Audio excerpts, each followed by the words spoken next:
Bien, bonsoir à toutes, bonsoir à tous.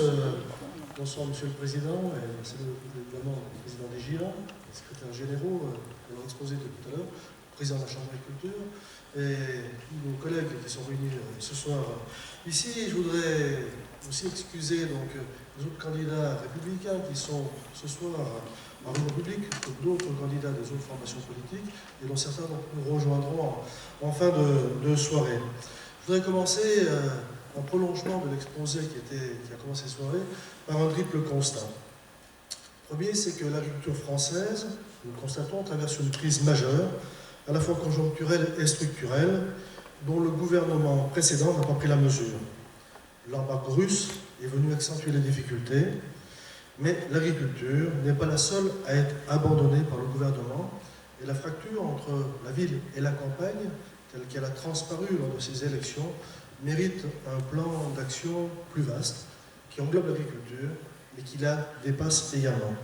Le second constat, c'est que l'agriculture, la viticulture, mais on peut y associer aussi le secteur de la pêche à l'échelle nationale, compte toujours parmi les grandes forces de la France, avec des professionnels qui sont des entrepreneurs à part entière, et cela nous conduit à affirmer que la France doit adapter son modèle économique agricole, tout en continuant à donner aux entreprises agricoles les moyens d'être compétitives. Et cela passe en particulier par la diminution des charges et des normes et par l'arrêt de toute surtransposition de textes européens. Les Républicains proposent d'ailleurs d'utiliser le biais des ordonnances pour mettre fin au plus tôt à toutes les surtranspositions de normes. Et dans le même esprit, nous voulons sanctuariser les crédits européens de la PAC et aller vers un modèle protégeant davantage les agriculteurs des risques climatiques et de la volatilité des marchés, avec notamment la mise en place d'un compte épargne précaution.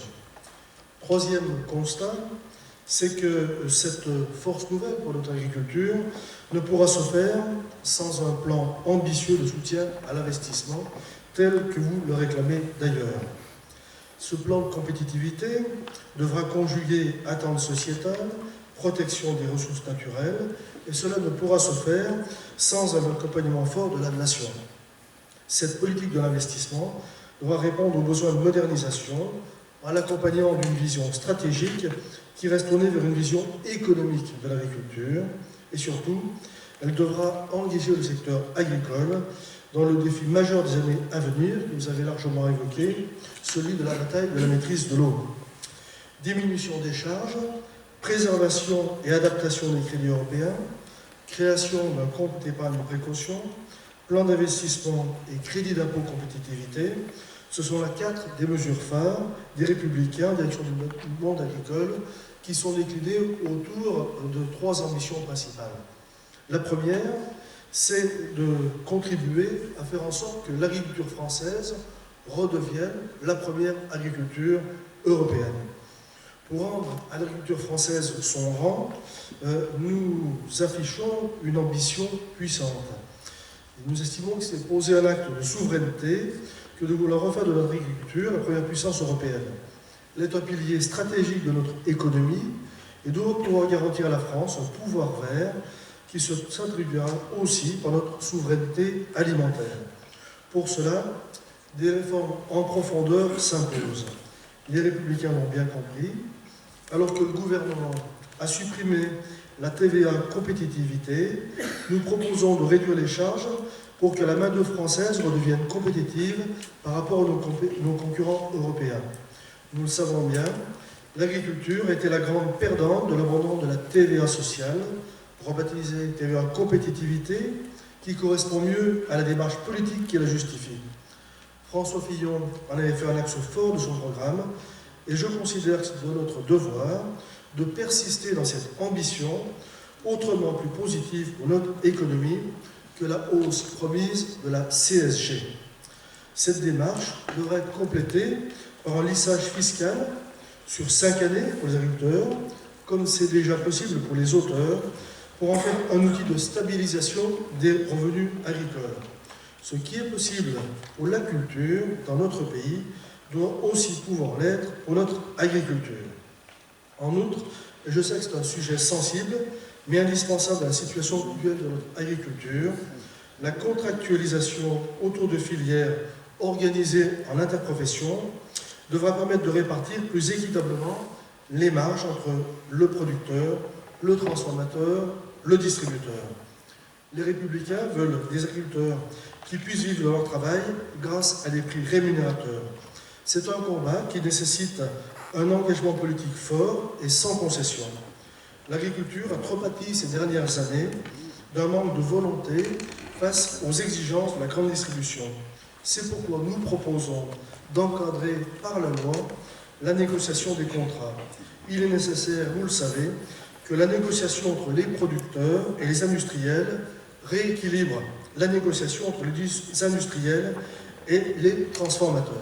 Enfin, pour redonner une vision de notre agriculture, il faudra lui permettre de gagner la bataille de l'eau, et ce sera un des éléments du plan de relance de l'investissement, dont une partie devra permettre à la fois de poursuivre le développement de l'irrigation et d'augmenter la capacité de stockage.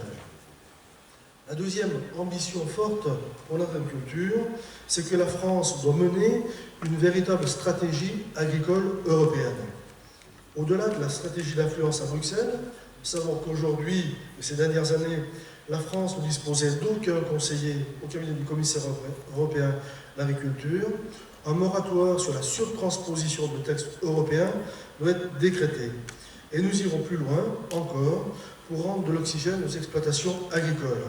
Tout d'abord, nous souhaitons la déconstruction des normes obsolètes et inefficaces, la refonte du Code du travail, avec notamment l'abrogation du compte pénibilité, que nous appelons nos voeux pour alléger le carcan administratif des exploitations.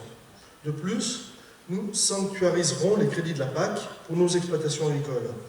Depuis 2013, le budget annuel de la France a été réduit de 200 millions d'euros. Le gouvernement a laissé voter une PAC qui prévoit une baisse des fonds mis à disposition des agriculteurs.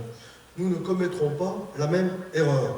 Cette renégociation de la PAC sera aussi l'occasion, comme la France l'avait fait, à l'initiative du président Sarkozy en 2010, de saisir le G20 pour mettre en place les mécanismes qui permettront de lutter contre la volatilité des prix internationaux des matières premières agricoles. Nous proposons que puissent être recréés des stocks d'intervention de matières premières qui permettraient de réguler efficacement les prix face à la spéculation boursière. Enfin, à l'échelle de l'Europe, il nous faut faire à notre tour ce que les autres savent bien faire à nos dépens, c'est-à-dire appliquer systématiquement la préférence communautaire tout en réformant le droit de la concurrence. Les futurs accords bilatéraux devront pour cela être fondés sur la base d'échanges équitables et sur l'équivalence des soutiens internes, tant bien sûr pour les prix que pour les coûts, ne serait-ce qu'en raison des distorsions salariales. Et la troisième ambition, elle vise les territoires ruraux qui devront bénéficier d'un plan ambitieux. Je vais conclure simplement sur la dimension rurale. Effectivement, je partage l'avis de certains de mes collègues qu'il serait une erreur de considérer la culture comme seule à partir d'un sentiment d'abandon. Et c'est l'ensemble de la ruralité qu'il faut aujourd'hui conforter.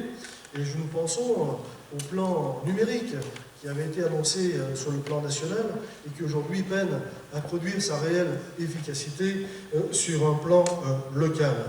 Sur le plan du soutien à la ruralité, je pense que depuis 2 années, le département de l'Ain fait aujourd'hui figure de bon élève. Aujourd'hui, il faut donner une véritable impulsion sur un plan national et faire en sorte que les contrats de ville, les contrats entre l'État et les régions viennent aider la campagne et non pas uniquement la ville, car aujourd'hui, l'essentiel des contrats de plan entre l'État et la région sont venus encore accentuer les déséquilibres entre la ville et les territoires ruraux. Voilà, je ne vais pas être plus long. Et puis, vous dire que nous partageons les préoccupations aussi exprimées en termes de sécurité. Et en ce début d'année, dans le département, nous sommes sensibles aussi, dans ces questions de sécurité, toujours à la question de la présence des gens du voyage. Et nous réaffirmons la nécessité d'avoir aujourd'hui une politique volontariste pour faire en sorte que cette question puisse être réglée et faire en sorte que les agriculteurs, qui pâtissent les premiers de l'occupation illicite des terrains, puissent être indemnisés et que cette situation puisse être réglée. Voilà. Merci.